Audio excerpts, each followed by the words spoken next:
Hey, thanks for joining me. This is a special one. Um, this book looking at you right here, 25 Summers, an anthology for Ed Piskor. Um, all of us know what happened. All of us know about the situation. I'm trying to think of to like not comment too much on the entire situation because I already said my piece. I did a video on it the day after everything that happened. I did a video on that and I kind of spoke about what I thought about the situation. And it just sucks. It sucks what happened. And it makes me angry to this day. The more time passes, like, it doesn't get easier, it gets harder. This sounds stupid. I even feel kind of dumb even saying it like that because I'm nobody. I didn't know this man. I didn't know anything about him except what he put out through their YouTube channel and then subsequently his social media page, Instagram, basically, and a little Facebook. But the whole situation's infuriating, and if I get kind of too lost in my thoughts on it, I get pissed off the more I think about it. But I do follow on Instagram Ed Piskor's family. I believe it's his sister. I should have checked just to make sure I'm speaking on it correctly. His sister has been, in conjunction with the Piskor family, created a page to kind of honor Ed and talk about the stuff that they're kind of doing subsequent to the whole situation that went down last April. And they'll put up videos showing some of the stuff they found, the works that they've found, the way that they're getting Ed Piskor's Switchblade Shorties. Looks like they got a deal to get that book printed up. How they're trying to continue the legacy of the guy.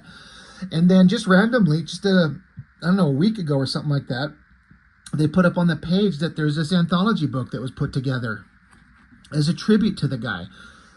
I don't know if I missed them announcing it or if they just did it and didn't make a big deal out of it, and then they just put it up there on their page like, hey, we got copies of this. If you're interested, hit us up. And I was like, oh, I've got to have this. One, because I'm curious about the work and to see what people are going to say about him. And two, it seems like a little way to help support the family. I mean, why not? There's all kinds of reasons to get it. So I picked it up. And my first flip through it,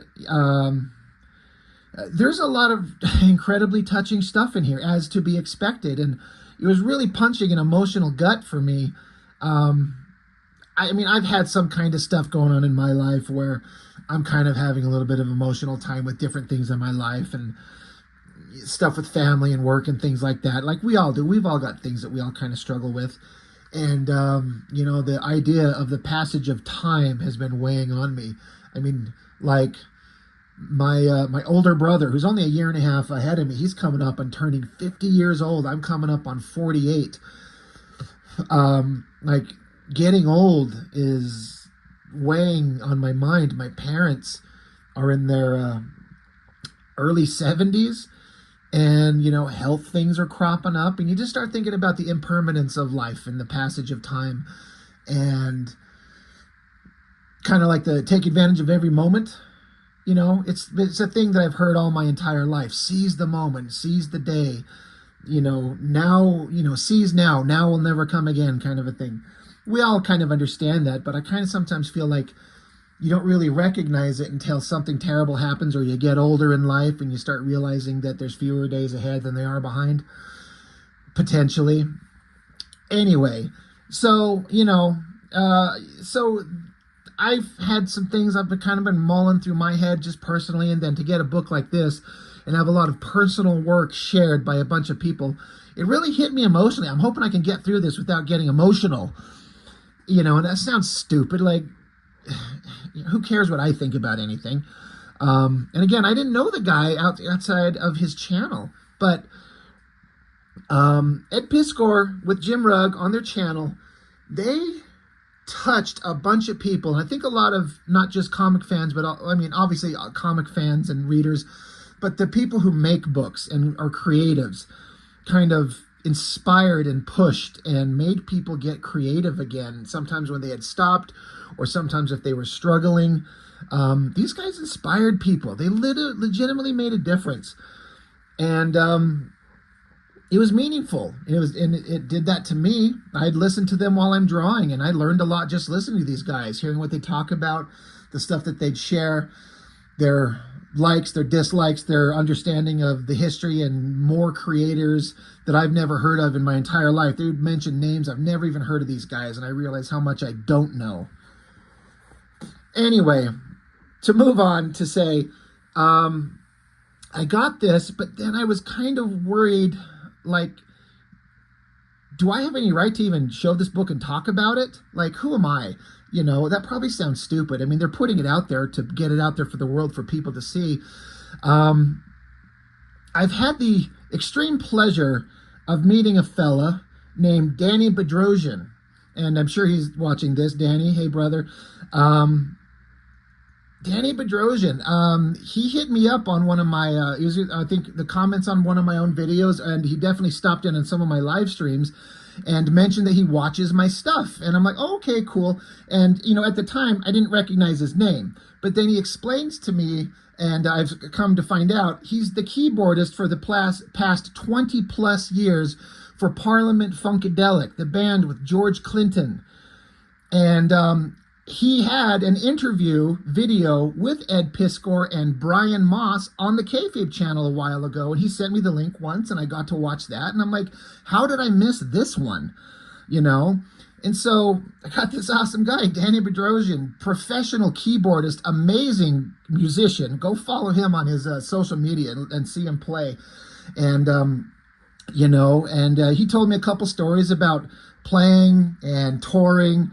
One of the more interesting stories that stuck out in my head is he's saying one time, I guess Prince was a big fan of Parliament Funkadelic, and he was saying something like, during one of the concert, Prince was standing right behind Danny while he was playing, and he was like nervous as hell because this is freaking Prince standing right here behind him, but he's a fan, he's watching.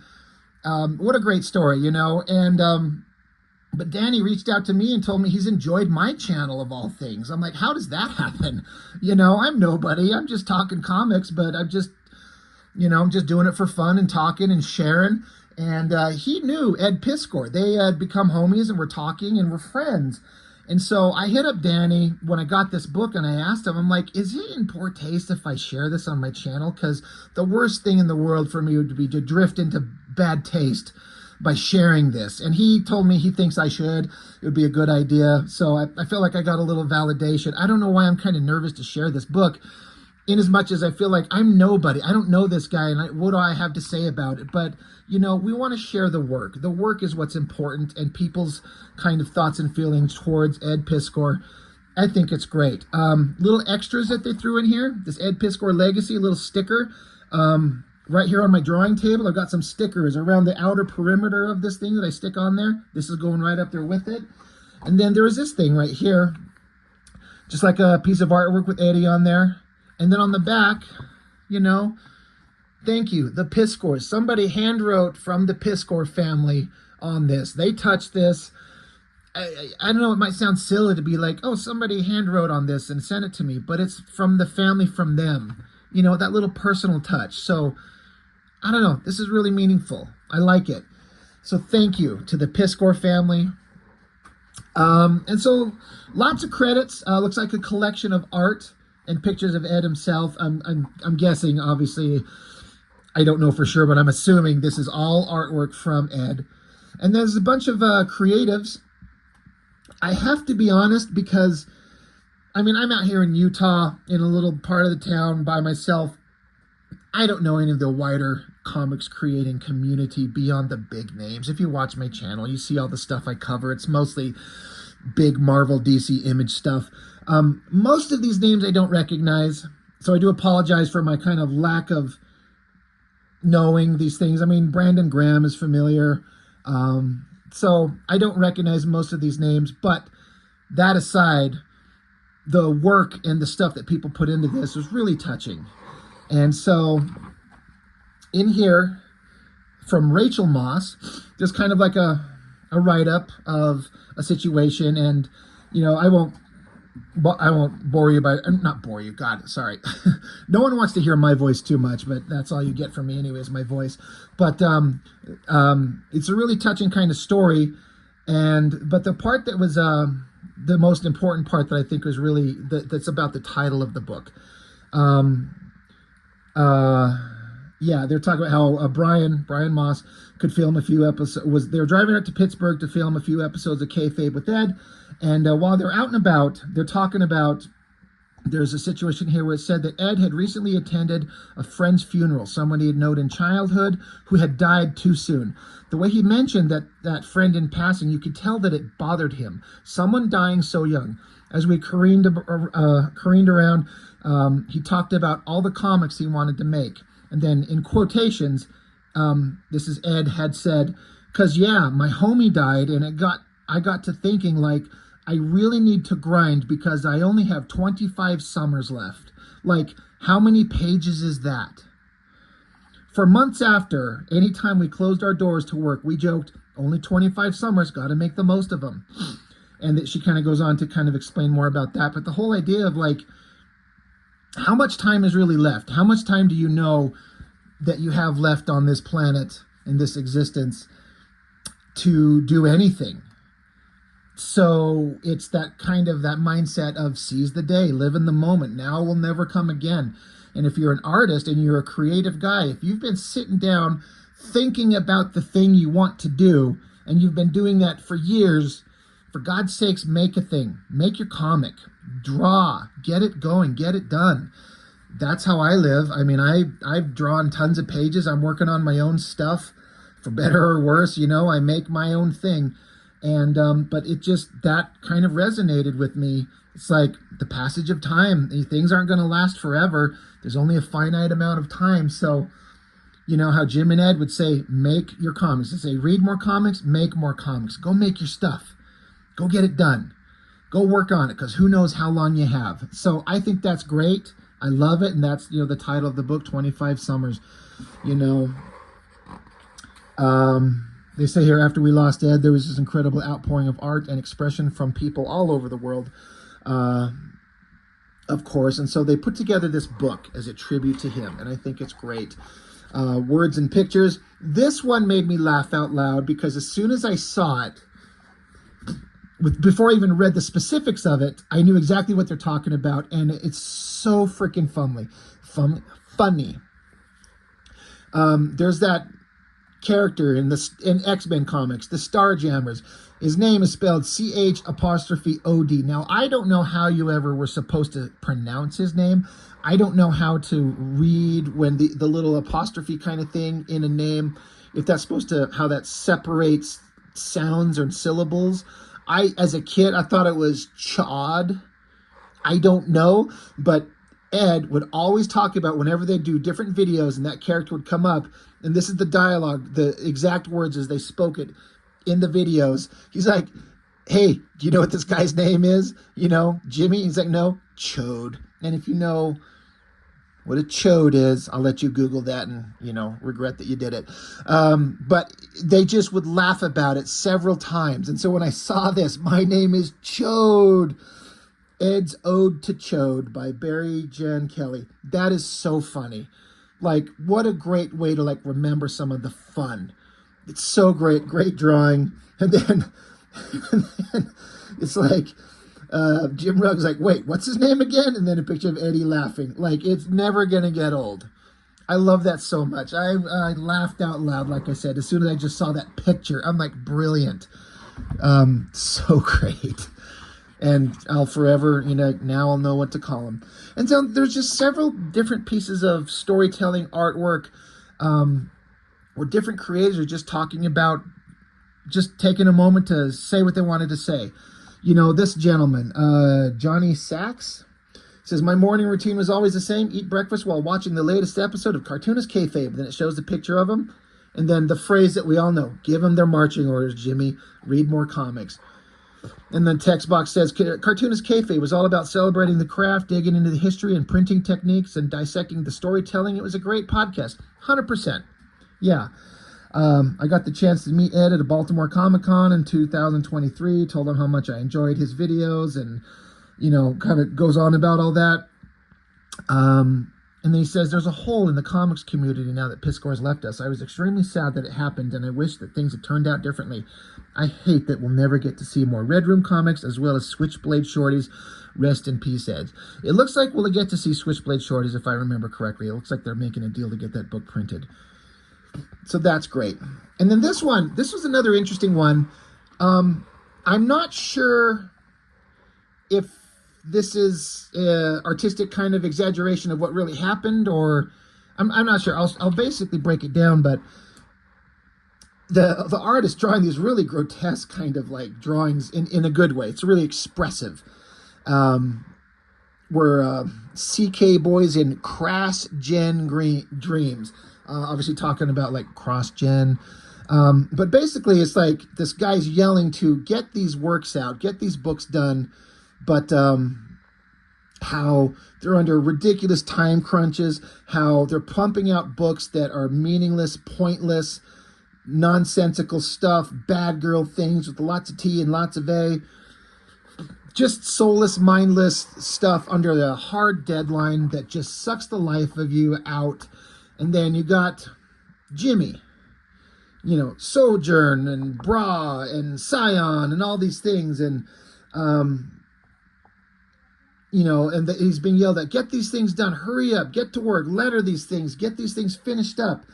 And, it shows a close-up of Jimmy. How could I think this is a good idea? Living in Florida, only creating stuff I'll never own, all for some dude's dream of turning these crappy characters into stories and Netflix shows or something. I miss home. I miss making good comics. But he's like, no, get yourself together. You're a pro. Just do your job. You're a pro. And then he's just sitting there, the life of him getting sucked out, creating and working on these soulless things that don't mean anything. He screams and he wakes up from a nightmare. He's like, holy shit. So that's supposed to be like Jim Rugg is the visual kind of interpretation here of creating soulless, mindless junk that means nothing, and how satisfying creating something that's personal and interesting and satisfying to you, what that's really like. So it shows how he calls somewhere else, says, after a long day of work on grand design, it just feels nice to take a little break and relax. The phone rings. We got Eddie P right there. It's like, Jimmy, is everything, is everything okay? And he's like, Ed, I know it's late, but I just have to say this to you. That YouTube thing you want to do with Tom and me, call me crazy, but I have this feeling we're going to change the world. And it just says, let's do this. So I'm actually curious of how much of this is exactly specifically true, because again, I don't know any of these gentlemen.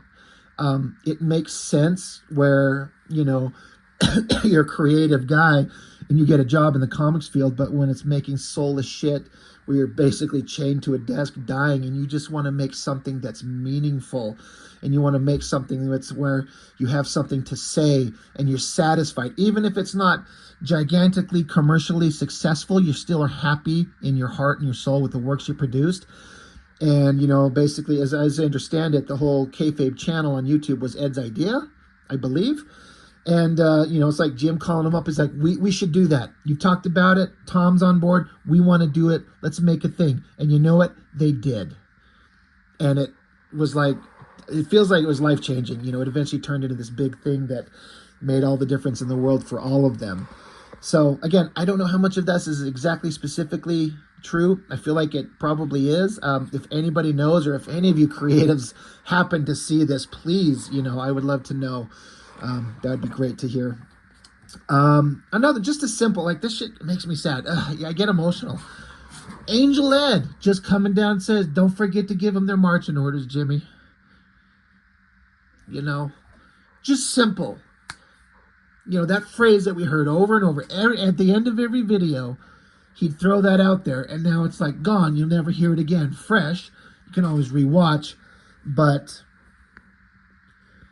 you don't ever get to hear that again. It sucks. And then another story, Frank B. Fallon, the kayfabe affected me, talking about when the COVID pandemic hit. All of us kind of went through this.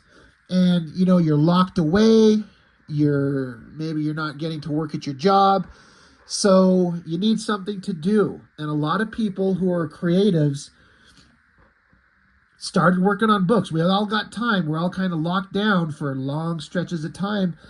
If you're an artist, in a way, throughout that horrible shit show, it's a little bit of a blessing. You got all the time in the world. Sit down and start drawing. Make the thing that you want to and you've been meaning to. And at the same time, like so many of us, you got their channel on, listening to them talk.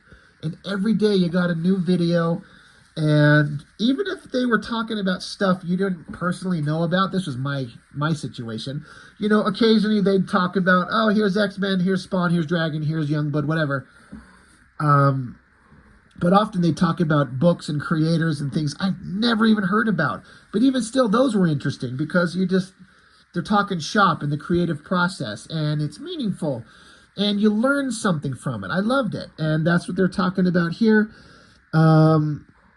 So he kind of explained, he's like, I continued to watch the show and got acquainted with the hosts, Ed and Jim. I marveled over their process talk. I ate it up, and it was nourishing. Yes, that was me. I didn't realize, it had turned into that without me knowing. I turned it on to watch it because somebody said, hey, these guys are going through issues of Wizard. Anybody who used to read Wizard, you probably find it interesting. And that's exactly what I did.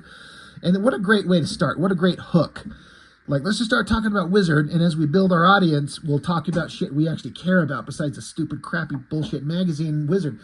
By 2021, something clicked. The urge to sketch a 3-page sequence took over me. I felt excited as 10-year-old me. As of April 2024, I had 4 issues completed for 2 titles I created. Ed and Jim's passion was that infectious. I am forever grateful. And then the same little ending. Jimmy, give him the marching orders and we'll be on our way. Make more comics. I get that. I think a lot of people felt that. And then another one. Note to Ed Piskor by Eric Chavez.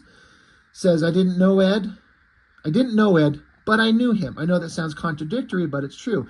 The artists and musicians that we love and obsess over give us hope. They make us feel like we're not alone. They feel like old friends because they hit a nerve deep down inside us that no one else can. That is so profoundly true.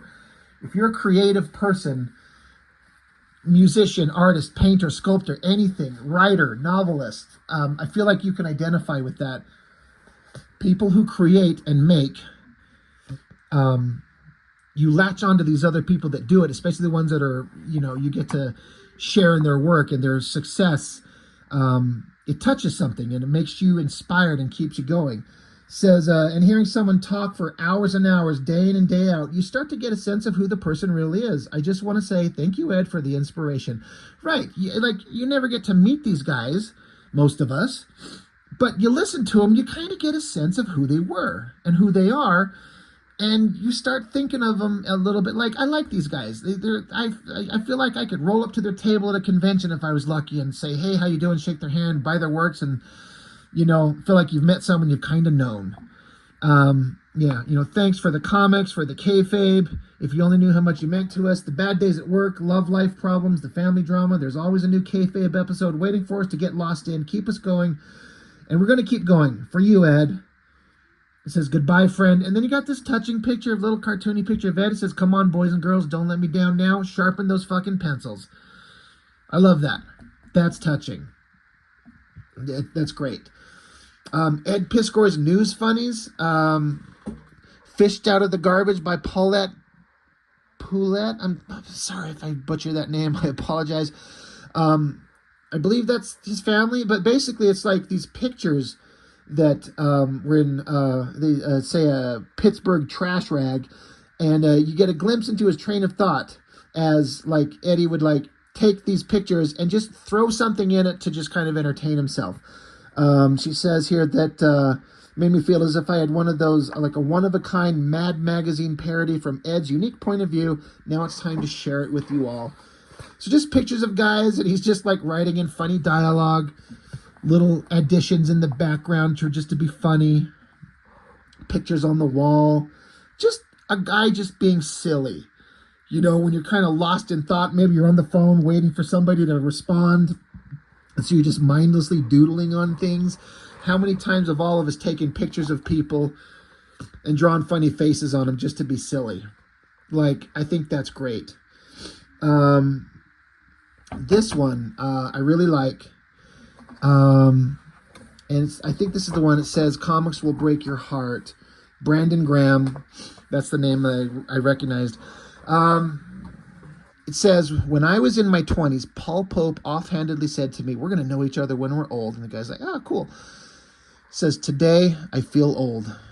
I'm 6 years older than Piskor, a cartoonist I knew who killed himself. Last week, Eddie was alive." And then he shows him on the phone texting. And it says, I'm reading this as Ed texting him saying, "I look forward to being back in the saddle." So it says, "I reached out to him when I heard he was going through it. We were texting. I got the idea that a lot of people who knew him reached out to try and help. But I know how that kind of depression works. I know how one negative comment can feel like a knife in your chest. I understand the feeling of wanting to do absolutely anything to get people who have dehumanized you to see you as a complicated person deserving of a chance to improve things. I remember when I was at my lowest, my girlfriend had to keep the door open when I took a bath because I was hurting so badly that she didn't trust me to be alone. Triage to keep me alive. I wish Ed wasn't alone this last week. I was frustrated by seeing people post about this as a mental health problem.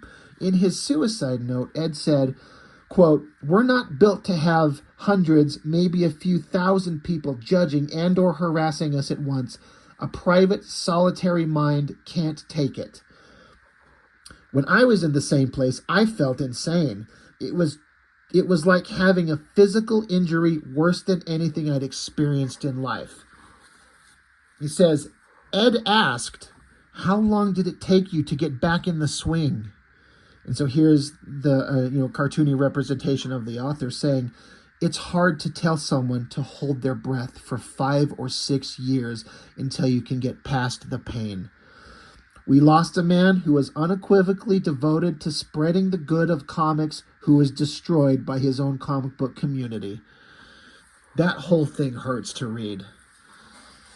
And that's just, it's horrible. Like, I can't imagine having success and popularity and a massive chunk of that audience turn on you instantly and send vile, horrible things your way. How does a person take it? How does a person deal with it? I can't imagine, it's, I can't even imagine. There's nothing more that needs to be said. Couple of panels and a few basic words, and so much was said. And I think that's great. Another inspiring one. It doesn't say, I can read. My Story with Ed by Jeremy Heiler. Again, another name I know. Says, March 2020, 300 pounds, chronic pain, dying felt easy. Sick for 20 years, now unable to walk, meds for pain that never leaves. Then I discovered what I was missing. And it's got that kayfabe symbol right there. 2021. He discovered these guys. And then 2021, I started drawing daily, feeling joy again. 2023, I got to tell you, thank you for helping me find myself. And it looks like a drawing reproduction of a picture that was taken of this creator standing in front of Ed, getting their picture taken. It says, now minus 140 pounds, walking again, making comics. I was excited for you to see what I'd do next. So this fellow was going through it, and he found a way to get motivated, walking, creating, finding joy, and he attributes a massive part of this to the Kayfabe channel. What a great thing to hear. Like, that's the best thing that you could ever imagine, is that you just sit here and create a thing, and you inspire people to improve their situation in life and get creating art again. Love it. Another one. You remember that old song? It went, "Fish gotta swim, birds gotta fly." Not really a crazy concept for animals. Some things are just born for a certain purpose. It's not as obvious for humans. In some cases, some athletes are born for their sport. Mickey Mantle always said he was born to be a ball player. And some artists are. More than anyone I've heard of, Ed Piskor was born to be a cartoonist. He was made for it. And now I'm here drawing a comic and you aren't. Doesn't seem fair. It isn't fair. You should be the one planning out your pages, but they took it on purpose or not, and there's nothing I can do about it. So I'll make more comics and I'll try to love them as much as you. Rest in peace, brother. Beautiful. It's so simple and so poignant. I loved it.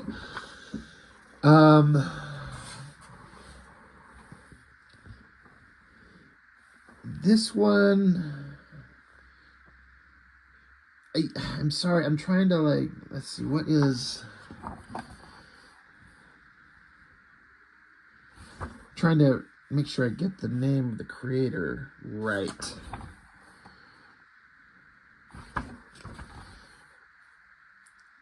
Ori Shirin Bitten. I'm sorry, I'm probably butchering that name. I'm really sorry.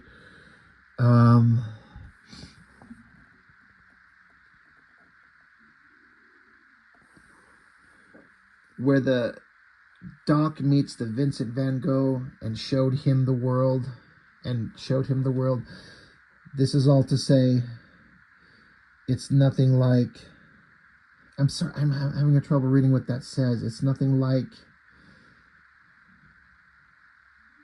but he hit the same. It's nothing like that, but he hit the same. I'm sorry, I'm not quite sure. This one is a little bit more obscure to me, and it's probably just because I'm stupid and uncultured and I don't quite understand. But, making a reference to Vincent van Gogh, and that I'm not really educated enough on that one. I do apologize not being able to kind of interpret what's going on there.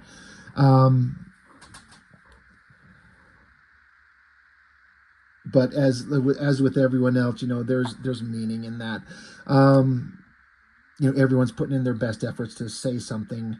The next one, things I learned from Eddie P. 1, read more comics. 2, make more comics. 3, put in 10,000 hours. 4, there are no shortcuts. 5, learn from the masters. 6, strive to get better. Says it all. Read more, make more, put in the time. Don't try and take shortcuts through it. Learn from the best and just keep going, keep making. And you know what?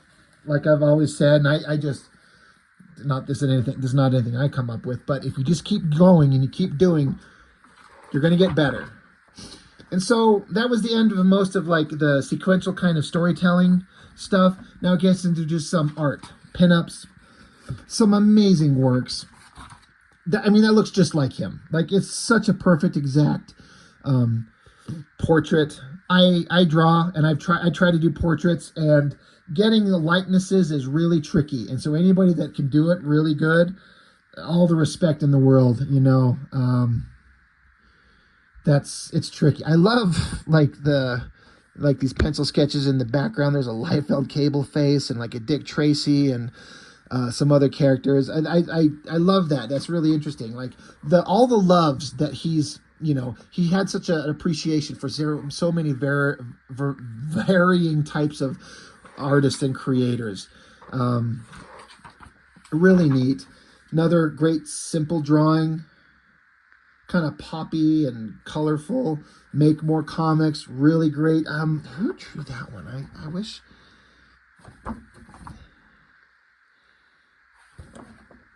I'm sorry. I wish it had the names on them. I want to shout out pictures. So this is 1, 2, 3, and so Doc Meta. I don't know who that is. That's awesome though.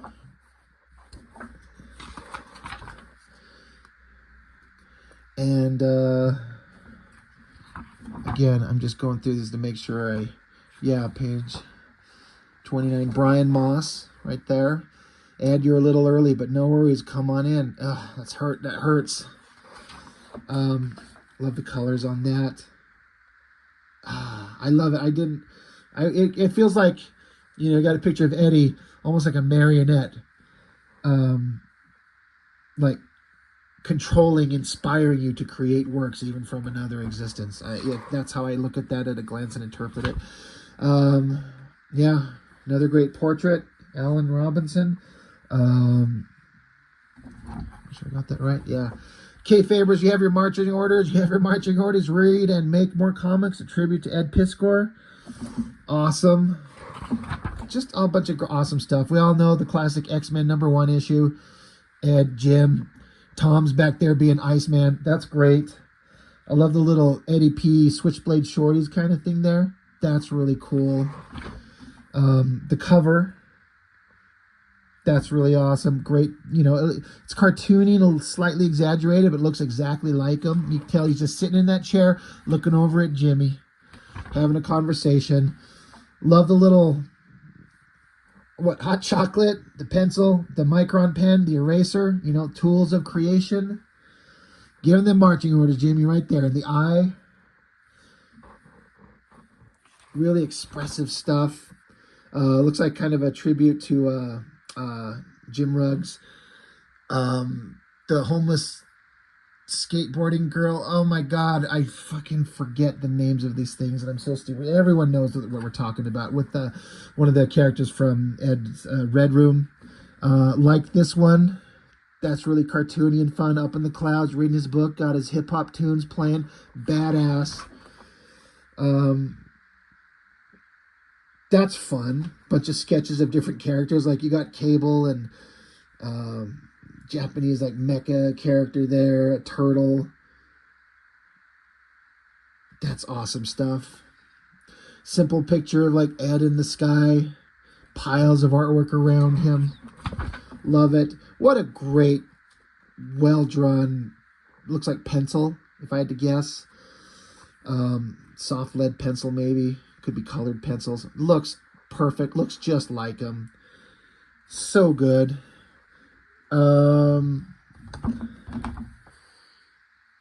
James White does a Rob Liefeld kind of inspired read more extreme comics. That's fun. Gosh, this thing, page 44. Jason Schoonover. I hope I said your name right, sir. That's awesome. I love that kind of expressive Spider-Man there. This one, simple drawing of the guy at his table drawing. In the chair with the slanted table. You know, I got that same table right here. I'm sitting in a chair. You know, this is joy to me. Sitting in a chair, creating comics. It's so great. Love this one. Love the extreme perspective as the foot comes forward. He's almost got like magical powers with the art tools of art floating in his hand. So great. Another great tribute here. Like Eddie's thinking and all the stuff that come out of his mind. All his works drawn in there. So cool. Love that one. It's so, you know, with the cutoff of their faces, looks just like him. And they're so distinctive. His hat, his glasses, and, you know, and then just Jimmy there, just kind of like without the, you know, the personality of the dark shades and the hats, you know. They're just like this dynamic duo of awesome. Love that drawing. Looks like another pencil kind of sketch. Always kind of curious about the process. Look at that one. Again, that extreme perspective. Yeah, you know your marching orders. That's awesome. That looks really cool. Love that. Love this one. Kind of a tribute to the Red Room comics. Ed Piskor. That was kind of a funny way to have his name kind of spelled out for the Red Room comics, which were pretty graphic things. That's awesome. Keep making your comics. This black and white. Another portrait of the fella. Looks just like him. Classic Jim Lee. You know, the Captain America, Wolverine, Black Widow. Standing there looking like badasses. Very sketchy. Very expressive kind of quick drawing. I feel like you can feel the guy just working out the emotions as he kind of scribbles this down there and makes it into this rough sketch that works perfectly. Love that. Like a big giant TV yelling out to everyone, read more comics, make more comics. And this guy's like, good gravy. I must, I will accept the kayfabe challenge. Love that. Love that picture, you know, drawn in that nice black and white ink. Seen that photo of Ed before. Looks fantastic. I love the old, kind of like the faded old colors, like what old newsprint would look like, and kind of the dot patterns. Just the guy sitting there right there with his comics making them. This one's really interesting. It's the hat, the glasses, but like it's crying. Like that one stuck out to me as just simple, but it hits you. Eddie P in full effect. That's awesome. This thing, what a lot of effort went into this. 61. I should be shouting out everyone's name. I'm sorry, I'm not skipping over anybody intentionally. Please don't yell at me, or do. I probably deserve it. Ryan Webb. That's great. Like the half and half with all the works behind him. The best description I've ever heard of white people who draw comics, who draw comics do it is, it's a medium you do because you can't not do it. That's me, man. That's what that says. That's what Eddie's saying. And I get it. That classic image from the opening of the kayfabe videos. This one I thought was interesting. It's like a crater on the moon, but like the smiley face. I assume this is supposed to be like a Watchmen homage thing, but it's the same smiley face on the moon, but the glasses and the hat. That's neat. That's really neat. Another great kind of tribute right there. Picture of him, various things in the background that he worked on. This one's awesome with the words, read more comics around his face, and then all the kind of works that he would collect in the background. Mobius, Miller and Mazzucchelli, Daniel Klaus, Crumb, McFarlane, Eastman and Laird, Liefeld, Ditko, Sienkiewicz. Lots of great stuff. That's, yeah. And then words from a gentleman, Milo Trent, kind of giving, his thoughts. And I'll hold it up there, and if you want to read it, you could probably screenshot that and read it. It's all touching. It's all great stuff. More of the same, pages that were drawn, and it says that, this is something he drew for Ed for Kayfabe-tober. He got a kick out of it. That's funny. Holding, this character holding a representation of Ed, and then this thing bashing his brain. It's actually brilliant. It makes me laugh. Holy shit, that's great. Oh, that's awesome.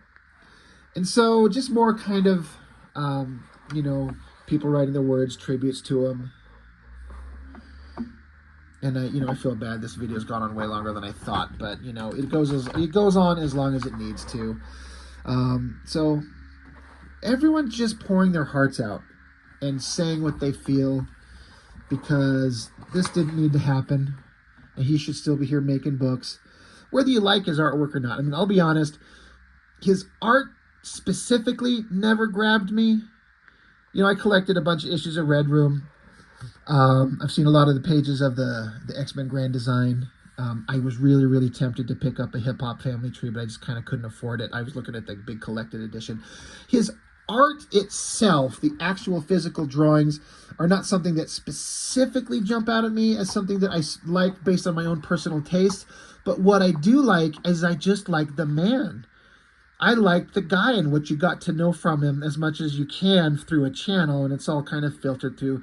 I bet he put up a little bit of a personality that was not exactly him on the YouTube channel, but you still get a lot of glimpses of who he probably is.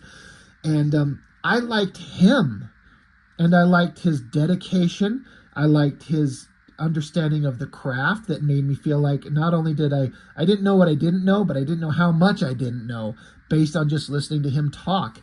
And I was like, even if his artwork itself isn't something that grabs me in the same way when I see an Adam Hughes or a Mark Silvestri comic, I'm like, oh my God, look at that beautiful artwork. I still respected the guy's work, him and Jim. And he was a guy that made me feel like I would be scared to go up and talk to him and show him my own comics, because I'm like, this guy knows how to make things and he understands so much. He's such a student of the art form that you have to at least respect his work ethic and his knowledge, even if you don't like his art or his comics, or you weren't particularly a fan of the kayfabe channel. You have to respect the man's work ethic, his hustle. He seemed like everything he did was basically successful. He made a living doing this. He could travel to Japan all the time. He could go do what he wanted to do. He was making big deals. Again, I've never had a problem, like, even if I can understand when someone is a really talented creative artist, even if I don't personally like the work. There's a lot of musicians that it's kind of like that. Like, I don't like that person's music, but they're clearly profoundly talented, things like that. So, just being honest, the art never specifically grabbed me, even though it's clearly obvious he's very talented.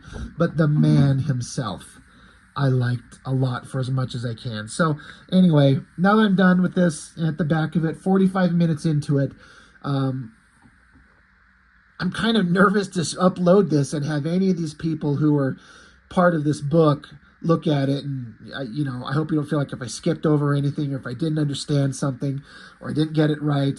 Just wanted to share this work. It's touching. It hits me emotionally, like I was saying earlier. But it makes me nervous to share it because I don't want to do any disrespect to the guy's work and his legacy. And again, to the Piskor family, I hope this is okay to share. Obviously, if you're seeing this, I decided to do it anyway. I'm going to do it. I'm recording. I'm sorry for your guys' loss. I wish he was still around. I wish there was still uploads of Cartoonist Kayfabe. I missed that shit. And they inspired me to start my own YouTube channel. I sit down and throw down books and talk about them and just say what I think and what I know and share what I can. And I've had microscopic success, and I've made a lot of connections and friends, and it's been a very rewarding thing, and it makes me want to keep creating more comics, which I'm going to do until I physically cannot in my existence, until I'm dead, or I literally can't get up and walk to this drawing table anymore. I'm going to keep drawing comics for the rest of my life. And I was doing it before I was aware of Ed, but Ed and Jim inspired me to keep going with their channel, their enthusiasm, their knowledge. I learned from them both, and I want to keep going. And if you're a creative person, get out there and make the thing. Don't talk about it. Don't tell everyone what you're going to do and about your great ideas. Make the thing. Make your comics. Get started. Just go. You can make it. You can do it, and you'll sit back, and even if it's not as good as you think it should be, because we're all our own worst critics. Just make it. The fact that you made the work puts you so far ahead of everyone else who talks about what they're going to do.